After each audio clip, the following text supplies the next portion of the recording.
Episode 10, Develop a Complete Security Documentation and Guidance Suite, we focus on creating clarity through concise, usable documents that people can actually find and rely on in daily work. Many organizations have security paperwork scattered across wikis, file shares, and personal folders, with overlapping content and unclear authority. The promise here is different. A small, coherent set of living documents that spell out intent, expectations, and actions in ways that feel natural to practitioners. When this suite is designed well, it reduces confusion, speeds up decisions, and provides the traceable evidence that assessors, regulators, and exam scenarios care about. Instead of treating documentation as a chore, you begin to see it as part of the control system itself.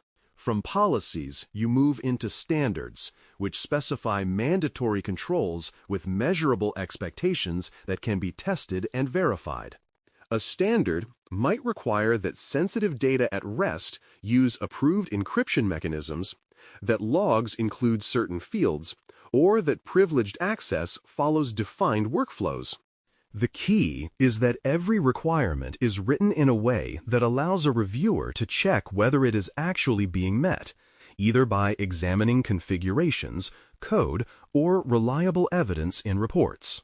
Standards express the musts that bring policy intent into concrete form without drifting into procedural detail.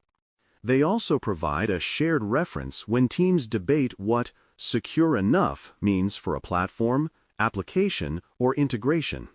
When standards are well written, they reduce ambiguity and make both engineering work and assessment more straightforward. Procedures sit one level closer to the keyboard by detailing stepwise actions for consistent, repeatable execution of a task. Where a standard might say that privileged accounts must be reviewed periodically, a procedure describes how that review is carried out, who initiates it, which systems are consulted, how discrepancies are resolved, and how results are recorded. Good procedures assume that new staff or people outside the immediate team may need to follow them, so they avoid relying on unwritten tribal knowledge. They also reflect actual practice rather than wishful thinking, because procedures that diverge too far from reality become ignored and lose value as evidence. In an exam context, understanding this distinction helps you choose between answers that set expectations and those that describe operational sequences. Guidelines play a different but equally important role by suggesting options, examples, and trade-offs for practitioners who must make detailed design or implementation decisions. A guideline does not say, "you must." It says, "In situations like these, here are patterns that tend to work well, their benefits and their limitations." For example, a secure coding guideline might compare input validation approaches or error handling strategies, showing where each is appropriate. Design guidelines might explain when to use particular architecture patterns, such as gateways or message queues, and what risks they mitigate. By giving people structured choices rather than rigid instructions, guidelines encourage better judgment while still aligning decisions with organizational principles. Playbooks step into the high-stress world of incidents, triage, containment, and communication, where clarity and brevity matter just as much as completeness. An incident playbook outlines typical triggers, quick classification steps, immediate containment actions, and roles responsible for communication both internally and externally. It also indicates what evidence should be preserved, when to involve legal or compliance teams, and how to decide whether customer or regulator notifications are required. Unlike long-form procedures, playbooks are often tailored to specific families of events, such as suspected credential theft or data exposure in a particular service. When maintained and rehearsed, they help teams respond with confidence rather than improvisation, and they provide strong evidence of preparedness for assessors. Architecture decision records give structure to the reasoning behind major technical choices, capturing rationale and implications concisely. An architecture decision record, often abbreviated ADR, typically includes the problem being solved, the options considered, the decision made, and the consequences expected. For security, this might cover why a certain identity model was chosen, why data is partitioned in a particular way, or why specific controls were selected for an interface. The value lies in traceability. Months or years later, people can understand not just what was done, but why, and can judge whether the underlying assumptions still hold.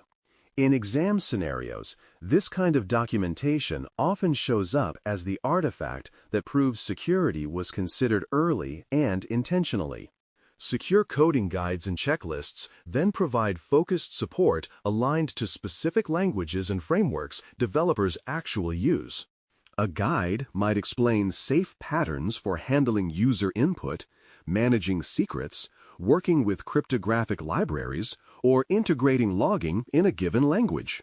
Checklists offer short, repeatable sets of questions or verifications that developers can consult when they open a pull request or approach a release. When aligned with the organization's standards and threat models, these guides help developers translate general expectations into concrete code-level decisions. They also reduce the burden on reviewers, because many basic pitfalls are prevented before code ever reaches a formal review. Runbooks provide similar help for operations teams by covering deployment, rollback, and recovery steps in a structured way. A runbook might describe how to deploy a service safely, including pre-checks, health validations, and post-deployment monitoring expectations. It also describes how to roll back if something goes wrong, and what signals indicate that rollback is necessary. Recovery sections outline how to restore service from backups, fail over to alternate regions, or reconfigure routing in response to an outage. These documents support both routine changes and stressful conditions, ensuring that actions taken under pressure still align with security and resilience requirements. Version control becomes the quiet backbone for all of these documents, enabling reviews, approvals, and transparent history that auditors trust. When policies, standards, procedures, guidelines, playbooks, ADR entries, coding guides, and runbooks live in a system that tracks changes, you can see who modified what, when, and why. Review workflows can require approvals from appropriate owners, ensuring that content reflects consensus rather than unilateral edits.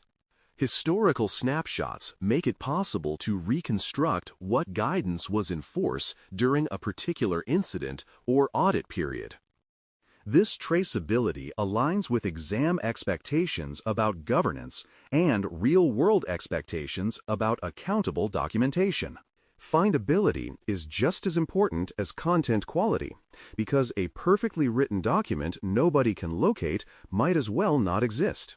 Ensuring findability means organizing documents with consistent tags, clear ownership information, and cross-links to related artifacts. For example, a standard on logging might link to implementation guidelines, coding checklists, and relevant runbooks, while playbooks link back to the policies and standards they support. Ownership fields tell people who to contact with questions or suggestions, and tags help search tools surface the right document quickly. Thoughtful navigation and search design do more to increase document usage than any amount of exhortation.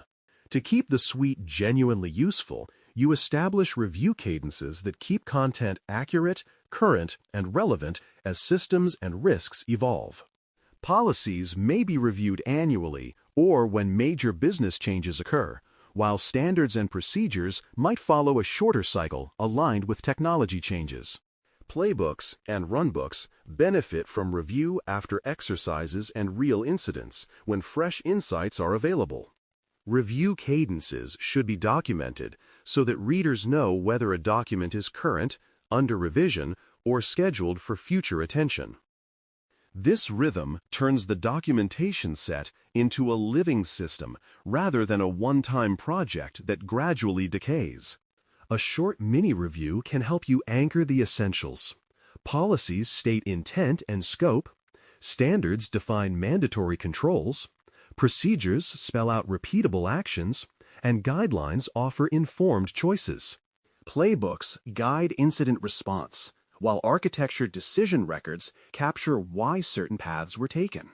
Secure coding guides and checklists support developers at the point of creation, and runbooks guide operations during change and recovery.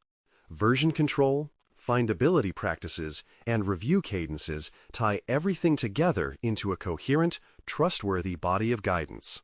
When you can articulate these distinctions clearly, both exam questions and real-world audits become much easier to navigate. The conclusion for Episode 10 stays deliberately close to practice. Focus on one document in your current environment that would benefit most from improvement, and use the principles here to reshape it. That document might be an outdated standard, a vague procedure, or a playbook that has never been tested under realistic conditions. The next action is to schedule a collaborative review with the people who use it and the people accountable for its outcomes, so that content, structure, and expectations can be refined together. Each time you repeat this cycle for another document, your security documentation suite becomes clearer, more usable, and more defensible, strengthening both exam readiness and organizational resilience. Thanks for listening. For more audio courses, daily newsletters, and more, please visit baremetalcyber.com.